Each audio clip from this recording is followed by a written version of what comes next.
오늘은 성경 본문 신약 성경 갈라디아서 1장 10절 말씀을 가지고 코람데오라는 제목으로 여러분과 하나님의 말씀을 함께 나누기를 원합니다. 코람데오는 라틴어의 코람, 즉 앞에서라는 말과 그리고 데오, 하나님이라는 두 단어의 합성으로서 하나님 앞에서라는 의미를 가진 말입니다. 즉 하나님 앞에서 16세기 종교개혁자들이 이것을 주창했는데, 이는 하나님 앞에서 어떻게 우리가 책임 있는 자로서 살아가야 할 것인가에 대한 종교개혁자들의 요청이 담겨있는 그런 말이었습니다. 자그레브에는 전차가 있습니다. 전차 가격이 오르락내리락 한 건 사실이지만 요즘에는 한 30분에 4코나 정도 비용이 듭니다. 지금이 6월 첫째 주니까요. 지금쯤이면은 검표원들이 자주 전차 안에서 출몰을 하죠. 하지만 일반적인 때에는 대개 검표원들이 잘 나타나지는 않습니다. 여기 시스템이 좀 자유롭다 보니까 검표원을 만나지 않으면은 공짜로 전차를 탈 수 있는 것을 모두가 잘 압니다. 그래서 굳이 티켓을 살 필요가 없다고 생각하는 사람들이 꽤 많습니다. 그래서 무임승차를 많이 합니다. 코람데오, 하나님 앞에서, 이 말은 실제적인 적용이 여기에서부터 시작할 수 있다는 거죠. 우리가 코람데오라고 생각하면 좀 대단하고 거룩한 일, 거대한 일을 하는 것에 대해서 뭔가를 염두에 두고 하나님 앞에서 이런 어떤 의미를 생각할 수 있는데, 사실 그것이 아니라 이 코람데오라는 말은 작은 일, 소소한 일, 그리고 일상의 삶에서 내가 하나님 앞에 있다는 것을 자각하며 살아가는 것, 하나님 앞에서 사는 자로서의 삶의 태도, 이것이 코람데오의 신앙이라는 것입니다. 누가 보고 또 말고 있고 없고에 따라서 삶의 행위가 바뀌고 자세가 달라지는 것이 아니라 어느 때든지 변함없이 하나님 앞에 있다는 것을 자각하고 그것을 살아가는 실천 윤리이며 또 신앙의 태도가 코람데오라는 신앙입니다. 성경에 보니까요, 창세기에 요셉이 애굽의 시위대장 보디발의 집에 종으로 있을 때에 보디발의 아내가 요셉의 준수한 외모와 또 지혜로운 어떤 마음에 이끌려서, 욕정에 이끌려서 그를 유혹합니다. 날마다 보디발의 아내가 요셉을 유혹을 하는데 눈짓을 하고 그에게 사인을 보내죠. 그럼에도 불구하고 요셉이 그에 대한 응답이 없으니까 나중에는 과감히 동침하자는 요구를 하게 됩니다. 그리고 그녀가 자기의 주인인 남편인 보디발과 또 집안에 하인들이 없는, 사람들이 없는 기회를 기다렸고, 마침 그 기회가 되자 요셉을 붙잡고 동침을 요구하게 됩니다. 우리가 성경을 통해서 아는 바와 같이 요셉은 이를 뿌리쳐 도망간 이유로 말미암아 모함을 받아서 지하 감옥에 갇히게 되고 말죠. 보디발의 아내는 하나님 앞에 선 자는 아닙니다. 그는 사람 앞에 선 자였습니다. 그녀를 다시 말하면 코람 호미니부스라고 합니다. 코람데오의 반대말, 하나님 앞에서의 반대말인 사람 앞에서의 선 사람, 코람 호미니부스란 존재였습니다. 그녀는 누구가 있고 없고가 굉장히 중요했습니다. 그리고 그녀의 삶의 행동과 패턴도 태도도 때에 따라 달라졌다는 거죠. 있으면 잘합니다. 그런데 없으면 또 달라지죠. 사실 정말 잘한 이유도 목적과 의도가 있었기 때문에 잘한 것이지, 만약에 그것이 없다면 근성으로 하게 될 것입니다. 이런 사람 앞에서 사람이 중요한 자들, 그러한 자들을 코람 호미니부스라는 존재라고 볼 수 있다는 거죠. 이 시대는 코람 호미니부스의 시대라고 볼 수 있습니다. 민주주의도 그렇고요. 또 미디어와 대중의 힘 또한 우리에게 사람 앞에서 우리가 어떻게 행해야 하는지에 대해 더 민감하게 자극합니다. 또한 우리는 나에게 가면을 쓰든 어떻게 하든지 간에 잘하는 사람에 대해서 좋아하는 경향이 굉장히 강합니다. 그들이 다른 곳에서는 어떠한 악독하고 무서운 사람이 되는지는 상관하지 않죠. 중요하게 생각하지 않고 나에게 가면을 쓰고 잘하는 사람은 무조건 좋은 사람이라고 판단하는 그러한 경향이 많습니다. 또한 우리는 사람의 마음을 갖지 못하면 도태되고 무시되고 인정받지 못한다는 두려움에 있습니다. 그래서 대개 우리 마음 속에는 아이돌이 되고 싶어하는 그런 마음이 있습니다. 아이돌이라는 말은 여러분들이 10대가 좋아하는 가수가 되는 그런 아이돌이 아니고요. 모든 자들에게 사랑받고 싶고 인정받고 싶어하는 인기가 있는 사람, 만약에 그 인기가 없는 것을 참을 수 없는 그러한 마음들이 우리 가운데 있습니다. 그래서 우리는 사람의 관심의 대상이 되기 위해서 많은 노력을 하고 또 이 시대는 그런 것을 부추기는 시대이기도 합니다. 그래서인지 세상도요, 또 교회도 유명한이라는 수식어를 붙으면 굉장히 좋아하고요. 또 명품, 인기 많은 이런 수식어를 위해서 굉장히 많은 시간을 투자하고 수고를 아끼지 않습니다. 그런데 여기서 우리가 생각해야 될 게 있습니다. 여기에 위험성이 있다는 거죠. 그러다 보니까 하나님 앞에 선 사람, 코람데오의 사람이 되기보다는 사람 앞에 선 자들, 하나님을 두려워하기보다는 사람에 대해서 더 두려워하는 존재로 전락해버릴 때가 많다는 거죠. 하나님의 말씀에 순종하기보다는 사람의 말과 사람의 관심에 대해서 극도로 민감해지고 예민해진다는 거죠. 우리는 하나님의 말씀에 민감하고 또 하나님의 말씀에 따라 살아가야 함에도 불구하고 사람의 말 한마디에 더욱더 속이 상하고 그들에게 잘 보이고 싶어 한다는 거죠. 이것은 코람데오가 아닌 코람 호미니부스의 존재로 전락해버린 것입니다. 성경의 구약에 보면은요, 선지자 사무엘이 사울 왕에게 그의 죄를 지적했던 그 이유는 그 내용은 하나님보다 그가 사람을 더 신뢰했기 때문입니다. 더욱더 사람을 의식했기 때문이지요. 사무엘상 15장 22절에 보면은 선지자 사무엘이 사울에게 이렇게 말합니다. 여호와께서 번제와 다른 제사를 그의 목소리를 청종하는 것을 좋아하심 같이 좋아하시겠나이까?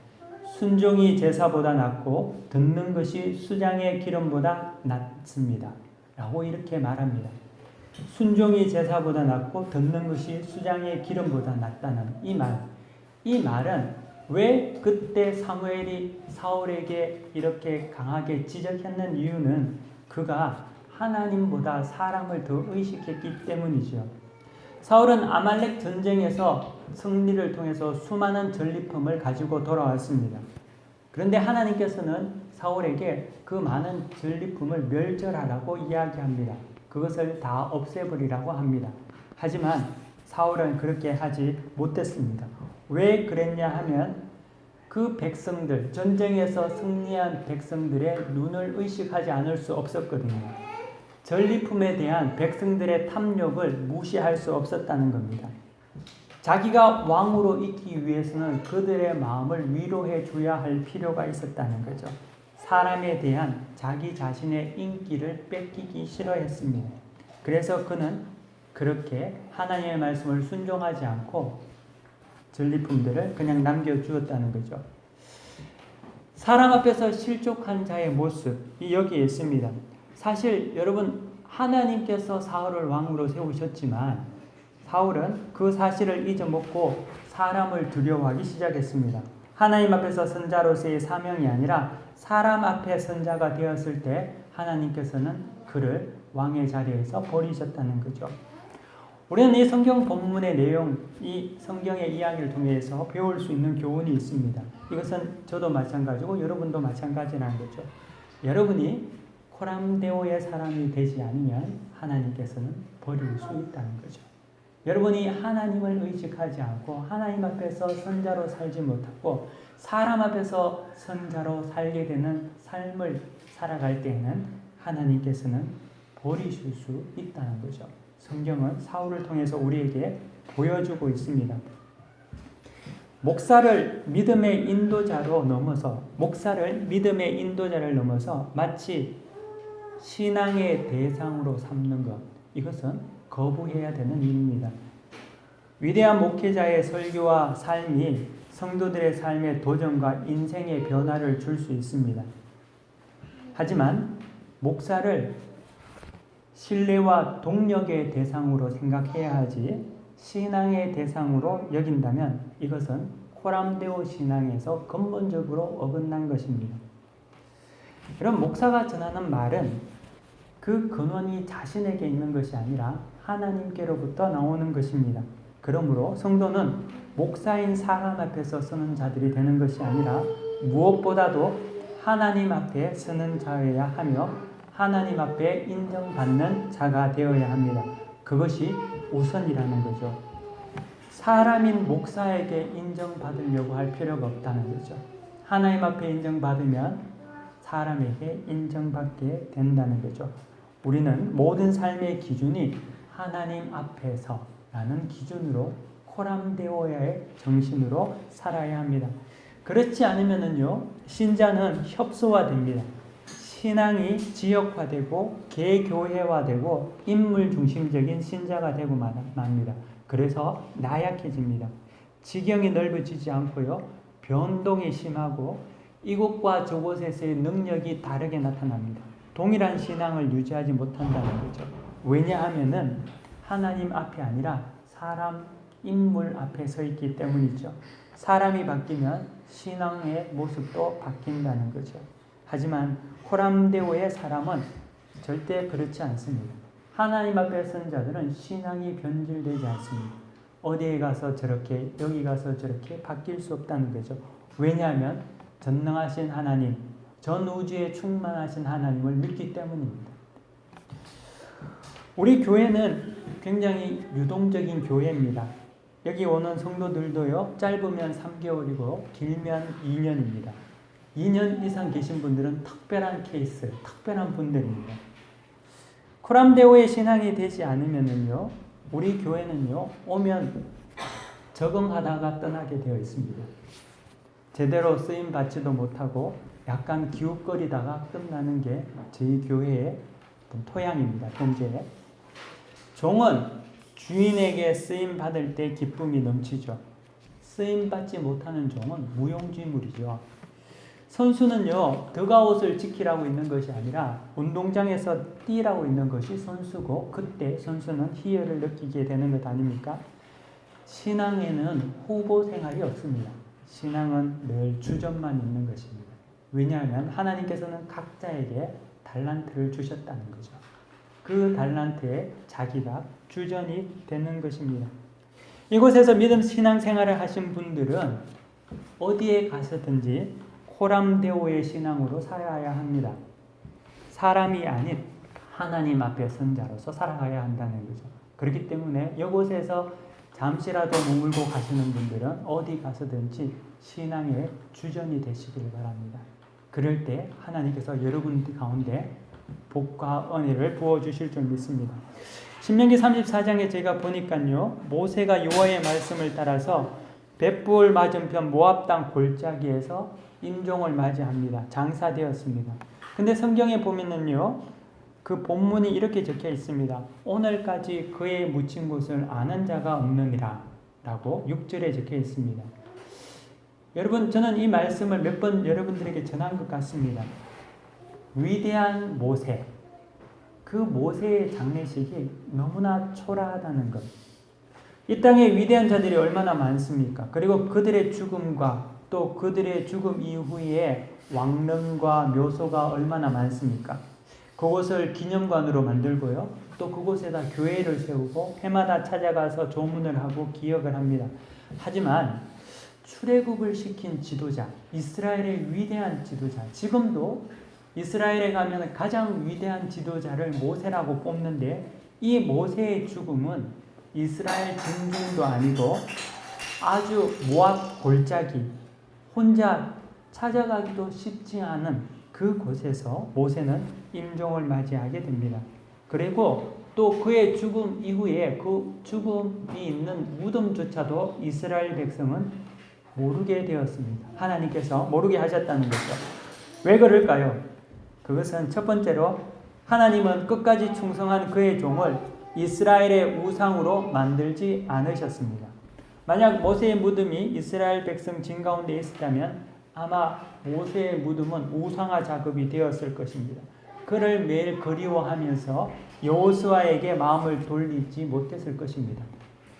또 두 번째로는 하나님은 이스라엘 백성이 사람 앞에 서는 자들, 사람 앞에서 사는 자들이 아니라 하나님 앞에 서는 코람데오의 백성으로 만들기를 원하셨습니다. 모세 앞에 서는 자들, 모세 때문에 사는 자가 아니고요, 여호수아로 말미암아 사는 자들이 아닌 오직 하나님으로 말미암아 사는 자들이 되기를 원하셨습니다. 그래서 모세는 그냥 안개와 같이 조용히 사라지게 하셨다는 거죠. 사람이 아닌 하나님 앞에 선 사람, 코람데오의 사람, 이것을 하나님께서 원하십니다. 하나님은 여러분들을 하나님 앞에 선 자로 삼으시기를 원하십니다. 사람의 말과 사람의 기분과 사람의 영향력에 따라서 오르락내리락 하는 코람 호미니부스의 존재가 아니라 코람데오, 하나님 앞에서 대면하여서 요셉과 같이 살았던 사람들이 되기를 원한다는 거죠. 그것이 오늘 성령 강림주일 성령 받은 사람들의 모습인 것입니다. 요셉은 하나님 앞에서 선 코람데오의 사람이었습니다. 그는 늘 그것을 자각하고 살았습니다. 사람의 이목과 세상의 기준이 아닌 하나님이 항상 자기 앞에 계셨습니다. 그러므로 눈에 보이는 사람이 주인이 아니었다는 거죠. 누가 있고 없고 그래서 태도가 바뀌는 것이 아니고요, 삶의 어떤 모습이 바뀌는 것이 아니었습니다. 그는 어디에서든지 하나님 앞에서 온전히 서려고 했습니다. 이 시대에 우리가 회복해야 될 신앙 강령이 있다면 이 코람데오의 신앙이라는 거죠. 하나님 앞에서, 여러분이 하나님 앞에서 서셔야 될 것입니다. 여러분 앞에 누가 있습니까?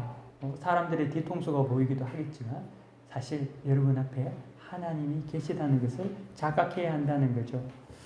우리의 죄성은 하나님을 자꾸만 감찰자로 생각하게 만들고요, 하나님의 존존을 두려운 것으로 생각하게 만듭니다. 마치 이스라엘 장로들이 시내산에 올라가기를 두려워했던 같이 우리도 하나님이 내 앞에 계신다는 코람데오를 생각하면 먼저 아이고 어떡하나 두려움이 먼저 든다는 거죠.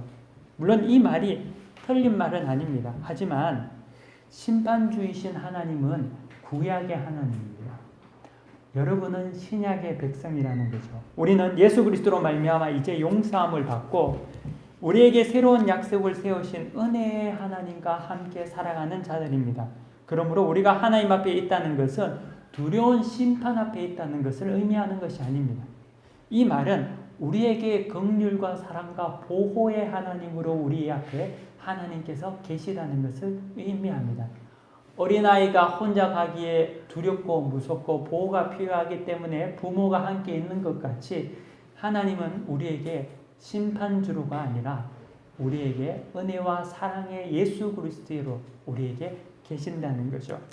그 의미가 우리에게 더 강하다는 거죠. 여러분, 하나님은 우리에게 우리가 다른 사람이 아무도 몰라줘도 하나님만이 내 앞에 나를 보시고 나를 이해하심을 우리는 자각하고 깨달아야 합니다. 우리는 속이 상하고 답답할 때가 있습니다. 여러분은 말 못할 사정이 있죠. 그래서 혼자 눈물 흘릴 때가 있습니다. 어찌할 바 모를 때가 있죠. 남편도 아내도 부모도 자식도 또 심지어 형제들도 자기의 마음을 모를 때가 있습니다.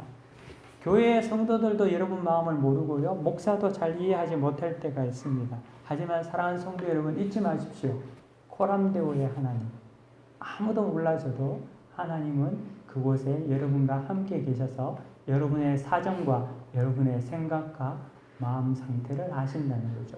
그 코람데오의 신앙을 우리는 가지고 있어야 한다는 거죠. 하나님 앞에 서 있는 것을 자각하는 자만이 여러분은 승리할 수 있습니다. 하나님께서 여러분께와 함께 하신다는 것은 여러분들이 잊어야 할 문제가 아니라 늘 붙잡고 살아가야 할 중요한 진리입니다. 여러분이 이것을 잊게 되면요, 여러분 분명히 실패합니다. 낙심하게 되어 있습니다. 왜 수많은 그리스도인들이 실패하고 심지어 자살까지 하게 될까요? 그것은 하나님이 함께 계시다는 것을 놓쳐버릴 때 일어난다는 거죠. 여러분, 남몰래 섬기고요. 또 교회 와서 봉사하고 청소하고 바닥 닦고 설거지하고 아무도 모르는데 굳이 봉사할 수 있는 자들, 코람데오의 신앙밖에 없습니다. 코람 호미니부스는 그렇게 잘 못합니다. 볼 때 잘하죠. 모두가 환호하고 인정하고 격려할 때 잠시 반짝합니다. 사람들 앞에서는 잘하지만 사람들 없는 곳에는 할 수 없습니다. 사람의 인기와 인정이 있는 곳에 잘할 수 있죠. 하지만 하나님의 인정이 있는 곳에는 관심이 없게 되죠. 왜냐하면 그들은 아직까지 하나님 앞에 서 있지 못하기 때문이죠. 하지만 하나님 앞에 서 있는 코람데오의 사람은 다르다는 거죠. 이 땅에 살 때 우리는 격려도 필요하고요. 인정도 필요하고 칭찬도 필요합니다. 하지만 코람데오의 사람은 인정, 격려, 칭찬이 여러분 우리 자신을 움직이는 동력과 동기가 아니라는 겁니다. 모티베이션이 아니죠. 그들은 하나님 앞에 서 있다는 것만으로 그것이 동력이 되고 동기가 된다는 거죠. 코람데오의 삶은 온전히 하나님 앞에 있다는 것을 자각하는 그때만이 우리가 살아갈 수 있는 일입니다. 오늘 성경 본문에 보면은요, 바울이라는 사람의 말씀이 있습니다. 근데 이 바울은 신약 성경에서 가장 코람데오의 삶을 온전하게 살았던 자 중에 하나입니다. 본문을 제가 한번 읽어보겠습니다. 오늘 본문 1장 10절에 그는 이렇게 이야기합니다. 이제 내가 사람들에게 좋게 하랴, 하나님께 좋게 하랴, 사람들에게 기쁨을 구하랴. 내가 지금까지 사람들에게 기쁨을 구하였더라면 그리스도의 종이 아니니라. 예, 바울은 하나님 앞에 서서 살았던 사람이죠. 하나님의 인정을 기대하고 살았던 사람입니다. 이 바울의 고백이 우리의 고백이고 우리의 가치관이 되어야 될 것입니다. 우리 또한 바울과 같이 하나님 앞에 선 자가 되어야 합니다. 사람의 말과 사람의 인정에 따라 살아가는 자가 아니라 하나님의 말씀과 인정에 따라 살아가는 자가 되어야 합니다. 물론 우리가 사람의 인정도 필요하고 사람의 격려도 필요하고 사랑도 필요하고 교회는 또한 그것을 잘해야 할 줄 믿습니다. 잘 하시기를 바랍니다. 하지만 우리의 마음 자세는 그것보다 하나님 앞에 서 있어야 한다는 거죠. 하나님께서 나를 보고 계시다는 것, 그것을 우리는 자각해야 한다는 것입니다. 사랑하는 성도 여러분, 여러분은 어떻습니까? 여러분은 코람데오의 삶을 지금까지 사셨습니까? 아니면 코람 호미니부스로 이때까지 사셨습니까? 세상 사람들의 말 한마디에 마음이 좌지우지하고 그냥 눈물이 거저 나오고 하나님을 버리고 하나님을 떠나며 살았습니까? 만약 그렇게 살으셨다면 이제는 우리가 다시금 결단하고 바뀔 수 있는 그런 시간이 되기를 바랍니다. 오늘 성경 본문 말씀은 아닌데요. 2주간 말씀 한 구절이 있습니다. 여러분 주보 뒷면에 한번 보시기 바랍니다. 2주간 말씀 한 구절 마태복음 6장 1절 말씀인데요. 우리 다 함께 읽고 기도하고 설교를 마치겠습니다. 함께 다 같이 마태복음 6장 1절 읽겠습니다. 시작. 사람에게 보이려고 그들 앞에서 너희 의를 행하지 않도록 주의하라. 그리하지 아니하면 하늘에 계신 너희 아버지께 상을 받지 못하느니라. 아멘. 예, 사랑하는 성도 여러분, 하나님 앞에 인정받고 하나님 앞에 서셔서 하나님의 복 받는 자들이 되기를 바랍니다. 그것이 우리의 오늘 성령 강림주의 성령 받은 자들의 모습인 줄 믿습니다. 다 함께 기도하겠습니다. 하나님, 우리가 코람데오의 신앙으로 살게 하여 주옵소서. 사람 앞에서 서는 자 되지 말게 하여 주시고 날마다 늘 하나님 앞에 서 있다는 것을 자각하게 하여 주옵소서. 하나님이 우리의 요새시고 피난처 되신다는 것을 알게 하여 주시옵시고 하나님 앞에서 우리가 언제나 기뻐하며 뛰어놀 수 있는 그러한 심령과 또 은혜가 우리 가운데 날마다 넘치게 하여 주옵소서. 하나님 아버지, 이 시간 우리 가운데 은혜를 베풀어 주셔서 다시금 코람데오의 신앙을 회복하게 하여 주시옵시고 그러므로 말미암아 우리 모두가 은혜 받고 복 받는 인생 되게 하여 주옵소서. 감사드리며 예수 그리스도 이름으로 기도 올려드립니다. 아멘. 함께 자리에 일어나셔서 praise 찬송 부르시겠습니다.